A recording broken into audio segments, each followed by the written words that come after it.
हरिओम आत्मीय भक्तजनों, सब प्रेम जय श्री हरि। ओम ऐम ओम, जय मां सरस्वती। जानिए आज की वीडियो में अनुभूति ही सार वस्तु है। अनुभूति क्या है? हर किसी को कुछ न कुछ अनुभूति होती है। जी हाँ, बहुत सी पुस्तकों का ज्ञान पांडित्य परमात्मा से दूर कर देता है। विद्वान व्यक्ति असल वस्तु से वंचित रह जाता है।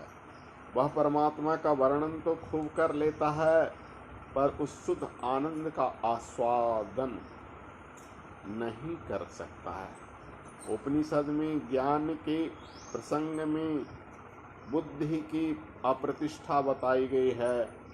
वहाँ बुद्धि पहुँच नहीं पाती, जबकि विचार काल की शुरुआत में बुद्धि उपयोग अवश्य है, परंतु इससे आगे नहीं। प्रधानता तो अनुभूति की है। स्वामी विवेकानंद ने अपनी पुस्तक राजयोग में कहा है, अगर परमात्मा है तो उसे देखना चाहिए, नहीं तो न मानना ही अच्छा है। ढोंगी होने की अपेक्षा नास्तिक होना अच्छा है। अनुभूति ही सार वस्तु है। शुष्क तर्क वितर्क परमात्मा से दूर कर देता है।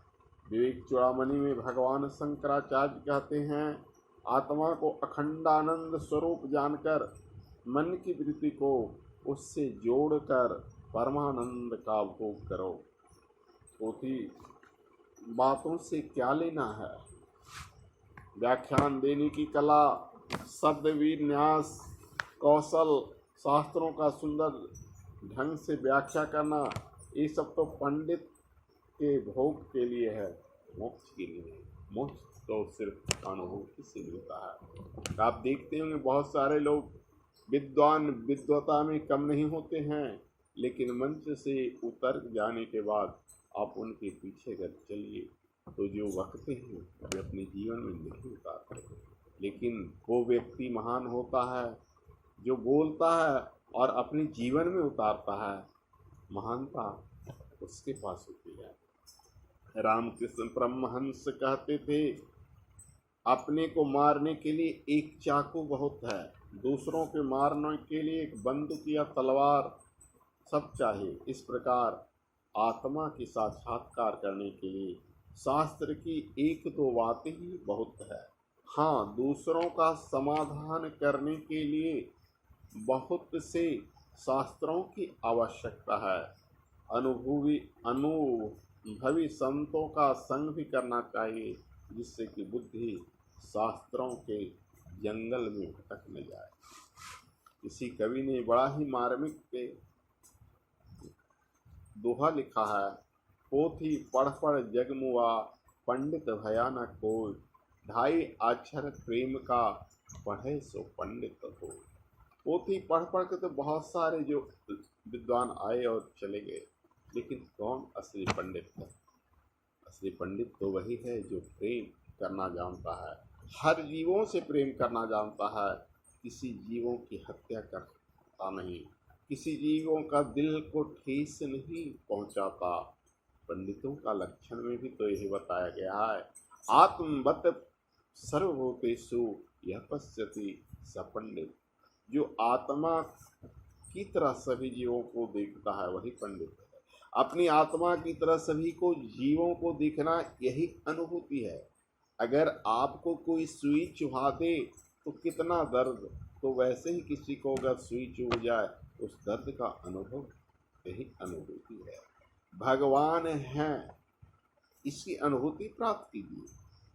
भगवान चित्र में हैं, चित्र में मूर्ति में है या कण कण में है, इसकी अनुभूति प्राप्त कीजिए। तर्क से खंडन मत कीजिए। किसी का न खंडन करना है न मंडन करना है। किसी ने लिखा है बहुत सुंदर ही कविता हवा के विषय में, who has seen the wind neither I nor you. हवा को किसने देखा है? न आपने न हमने। हवा की सिर्फ अनुभूति की जाती है। हवा की अनुभूति कैसे हम करते हैं? जब हवा चलता है तो पेड़ पौधे पत्ते हिलते हैं, तो हमें लगता है कि हवा चल रही है। इसका मतलब हवा इस संसार में व्याप्त है। वैसे ही परमात्मा की अनुभूति कीजिए। जब आपके जीवन में सुख दुख आते हैं, उतार चढ़ाव आते हैं, तो आपको लगता है कि परमात्मा है। कहीं न कहीं मेरा कोई मदद कर रहा है, मेरा कोई ना कोई रुका हुआ काम अनायास जब हो जाता है, तो लगता है कि एक अदृश्य सत्ता है, कोई ना कोई है जो हमारी सहयोग करता है। जब हम बड़े बड़े संकटों में घिर जाते हैं, अचानक उस परमात्मा को पुकारते हैं और हमारा काम जो सुगम हो जाता है, तो हम समझते हैं कि कोई ना कोई अदृश्य सत्ता हमारी सहायता करता है। बस यही अनुभूति है। इसी अनुभूति को ग्रहण कीजिए। इसलिए कहा गया, अनुभूति ही सार वस्तु है।